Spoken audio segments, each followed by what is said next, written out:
Washington Post is reporting that ahead of the meeting, staffers provided Trump with some 100 pages of briefing materials aimed at laying out a tough posture toward Putin. But the president ignored most of it. According to a person familiar with the deliberations, quote, Trump's remarks were very much counter to the plan. The plan. According to a report in Axios, one of Trump's former national security officials said, this is a total effing disgrace. The president's lost his mind. The New York Times further reports that aboard Air Force One back to Washington, Mr. Trump's mood grew foul as the breadth of the critical reactions became clear. Aides steered clear of the front of the plane to avoid being tapped for a venting session with Mr. Trump. It was against this backdrop that the president's daily intelligence briefing this morning was removed without explanation from his schedule, according to the NBC. Let me get back to Ashley. How did it unfold today that Trump began to realize that he was cornered, that he had blown it yesterday, at least in the short term?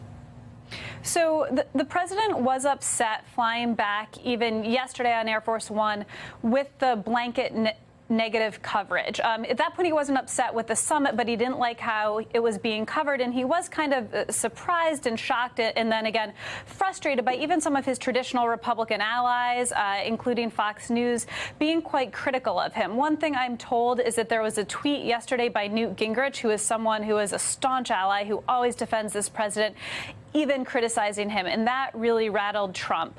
So this morning, again, he sort of didn't provide that much clarity to his aides at first, which kind of froze everyone. So you had a situation where the White House communications office didn't quite know what message to push out. You had negative cable news coverage and no Trump surrogate supporting him on air.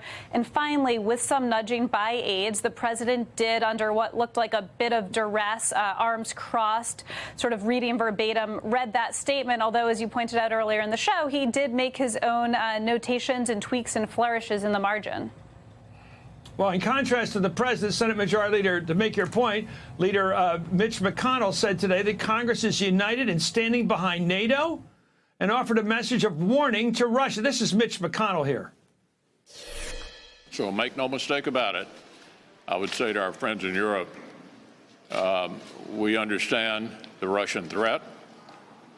And I think that is the widespread view here in the United States Senate among members of both parties. There's a possibility that we may well take up legislation related to this. In the meantime, I think the Russians need to know that there are a lot of us who fully understand what happened in 2016, and it really better not happen again in 2018. You know, Michael, I would say in all fairness and with some respect that Michael, that Mitch McConnell's an iron-butt Republican. He doesn't move according to fashion. He stays where he is. It seems to me that he should be an anchor of thought for Trump to realize he's blowing his constituency, falling in love publicly with Putin. Why would any Republican want to be seen as pals with Putin?